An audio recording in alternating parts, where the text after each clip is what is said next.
Hi, Cerise. How are you? Hi, I'm good. How are you? I'm good. I'm good. As we discussed earlier, my name's Trevor. I'm an occupational therapy student, and you have graciously allowed me to perform this COPM assessment on you as a practice, so thank you for that. Well, you're welcome. Have you ever had occupational therapy in the past, or do you know what it is that we do? I haven't, and I don't actually. Okay, well, basically, one of our main goals in occupational therapy is to allow you to participate in the things that you want and need to do, and allow you the most independence possible within those things. Does that kind of make sense? A little. It'll make more sense as we continue through. And today we're going to be doing the COPM assessment. So this is the COPM, our Canadian Occupational Performance Measure, and we're going to use this form as a guide, and I'm going to ask you to take me through your day. And as you do that, we're going to fill this out together, and it basically divides this into three separate areas. Self-care, productivity, and leisure. Self-care includes personal care, bathing, dressing, hygiene, that type of stuff. Functional mobility, transfers, getting up and down, indoor and outdoor. Community management, transportation, shopping. Then we move to productivity, paid or unpaid work. If you don't work, volunteering would work. Household management, cleaning, laundry, cooking. Play, skills. That's just exactly what it says it is. Leisure goes into quiet recreation, hobby, reading, something quiet and indoors usually. Active recreation is going to be sports, outdoors, travel, and socialization, so visiting, phone calls, social stuff like that. With all this in mind, our goal is to identify any problem areas or any areas that you may have things that you want and need to do, but you're unable to at this point, or you're unsatisfied with your current performance in those things. And with that info, we can set goals together and move to better outcomes. Okay. Does that kind of make sense? Somewhat. Okay. Yeah, I think I got it. So let's start with your morning routine. Just kind of take me through an average day, a normal day for you. Okay, let's see. Morning. Very slow go. Yeah. I usually get up and get dressed and then make coffee and sit and have my quiet time. Okay. But do you have any issues? You said it's a very slow go, so what does that mean? Is it hard to wake up, hard to get moving? It's both, and usually after I feel awake and alert, I go into my quiet time studying the Word, and that can take as long as it needs, so sometimes a couple of hours. Is that difficult for you to focus in the morning, or is it? Not necessarily. Well, once I feel awake, focusing doesn't feel like a problem. Okay. Well, I know you have kids, so that, They're pretty self-sufficient in the morning time, so they are usually playing or watching cartoons or whatever. They've learned me. Yeah. They've learned to give me my quiet time in the morning, so that helps a lot. That's awesome. Okay, so after your quiet time, where would you go from there? Let's see. We usually I'll make lunch for them. So depending on whatever they want, we'll have lunch and start our morning routine, or now midday routine. So it's I have a So set. let's before you get too far, let's go back to breakfast. So you'd have your morning time before breakfast, and then take me through just I mean, you said that the kids kind of take care of themselves. What do you do? Do you eat breakfast? After I have my quiet time, I usually have like a my greens, so green smoothies. Usually Okay. my daily intake of good stuff. Okay, and then you go ahead into lunch. Okay, so lunch. After we eat, we'll do our set of chores that we usually do every day, and that helps to function. So we'll do our a load of laundry, and I'll do dishes and take the trash out while the girls kind of pick up their things and get their mess put away. Sounds pretty busy. So, and that takes maybe an hour or so after lunch. And I know we've talked before that you're tired and worn out. Does that have any effect on, this stuff? Or is it more difficult to do, or, do you see any of these things as a problem? That's why I do them like first thing when I start moving. Yeah. Because well, you have the energy. I'm pretty much tired after 2-3 o'clock, and I don't have the drive to do those things. So I've learned if I get them done first thing, they're done every day. It prevents chaos and madness. Okay. What about work? You said you don't work. I don't work. You do homeschool your I children. homeschool the kids, so that takes up, that? Depending on the day, it takes up anywhere from 2 to 4 hours. So after lunch until I prep dinner, that's what I'm doing with them. Okay. So difficulties in that? I mean, I understand kids will be kids, and the job description in itself is a difficult one. For most days, pardon my kids.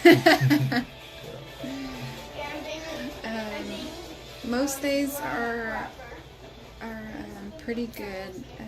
Usually on days where they're learning something new and I introduce a new concept to them, it can get pretty hairy, because while I'm trying to explain to one the new concept they're learning, the other one kind of wants to take advantage of that and run wild. Because one is older and, right. and they're in different grades. So, okay, so that would you days, say?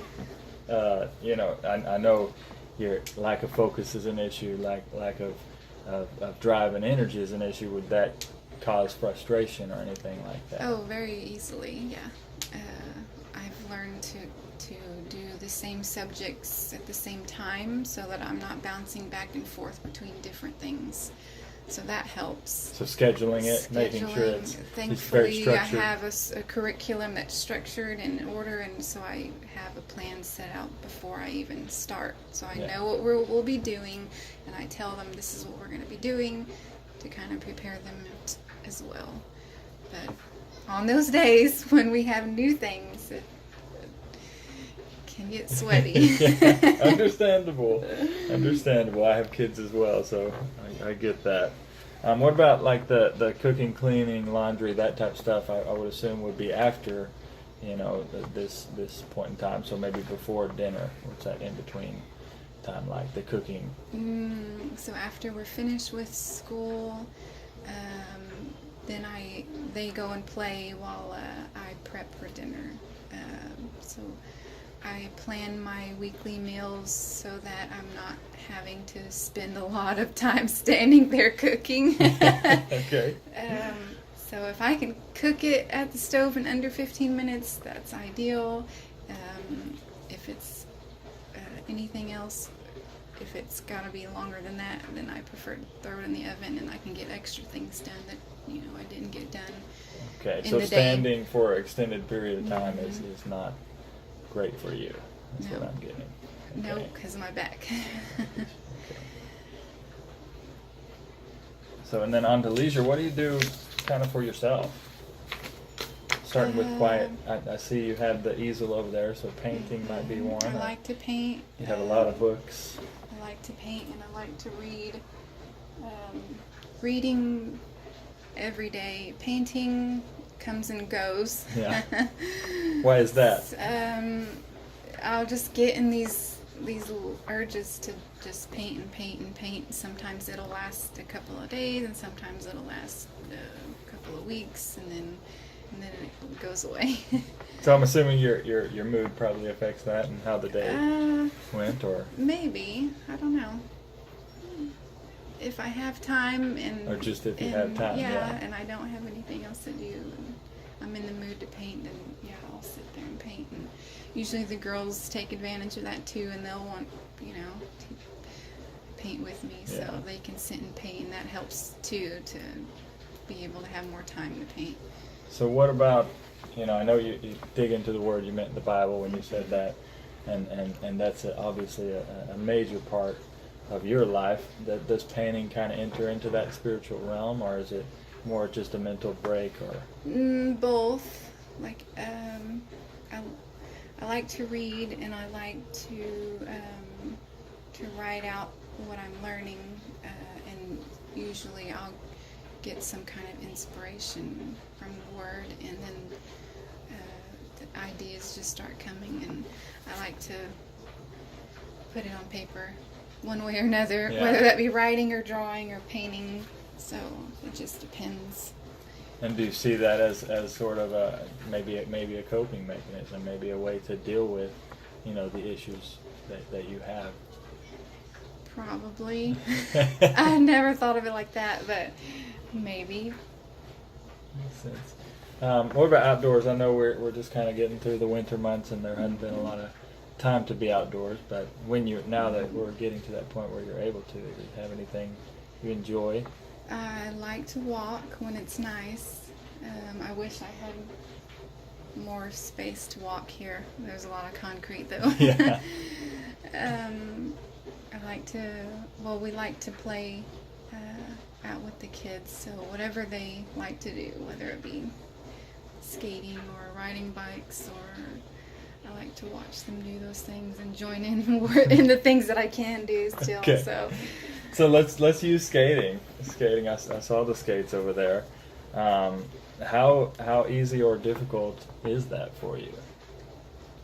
It's not difficult. Just not as good as I used to be. Yeah. Okay. When you're a kid, it comes natural and easy. Yeah, I do know that. So, I mean, you have the back pain, you have the fatigue. What about knees or any other joints? Do you notice any of that stuff when you're skating or after you've been active? Knees, if I do any, I guess, uphill climbing, walking uphill or stairs, too many stairs,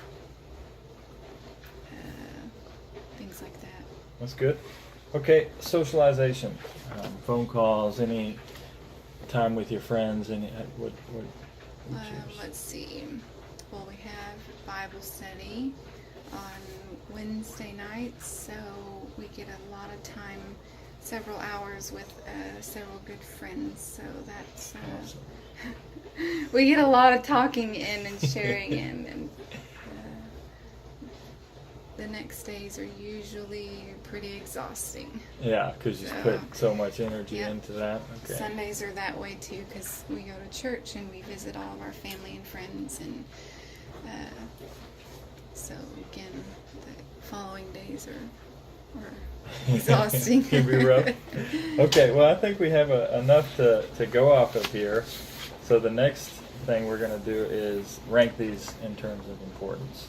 So using a 1 to 10 scale, 1 being not that important, 10 being extremely important. I'm going to go through a few of these that I heard you say that were major things, Okay. and we'll have you rate them. So hard to get moving in the morning. How important would you rate that? Getting moving in the morning, basically, just getting going. I'd say a 6. 6. So you have time to where you can. Yeah, I'm content with the time that it takes. Okay, so your quiet time, how important is that to you? Oh, very. I would say 10. 10 of quiet time. It starts my day. It determines my mood. Okay, homeschooling. Very important. So I would say 10. Cooking. We gotta eat, so Agreed. I would say a 9, because some days I can just order or. Okay, painting Mm, or I reading. wouldn't You can say- choose either or. Okay, they are important to me. They're not vital, but I would say about a 7. So. All right, walking or skating, your choice. Maybe a 6. How about Bible study? I would give that a 9. Okay, so we're going to bring these most important ones, the ones that I can guess are your quiet time. You have a 10. You have a 10 for frustrated. What was that for? Oh, homeschool. 10 for homeschool. 10 for homeschool. You have a 9 for cooking and a 9 for Bible study. So we'll use those 4. So,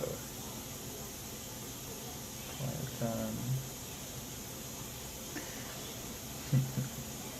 Homeschool. I'm not a frustrated person.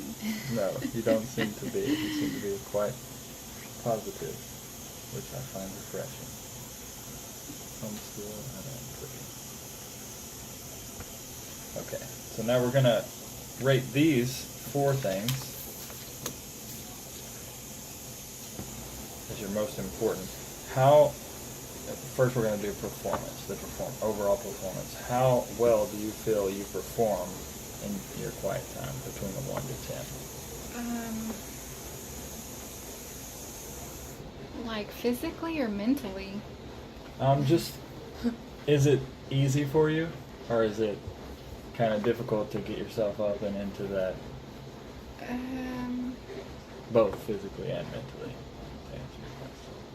The fact that it just takes time to wake up, I would say that part's what makes it difficult.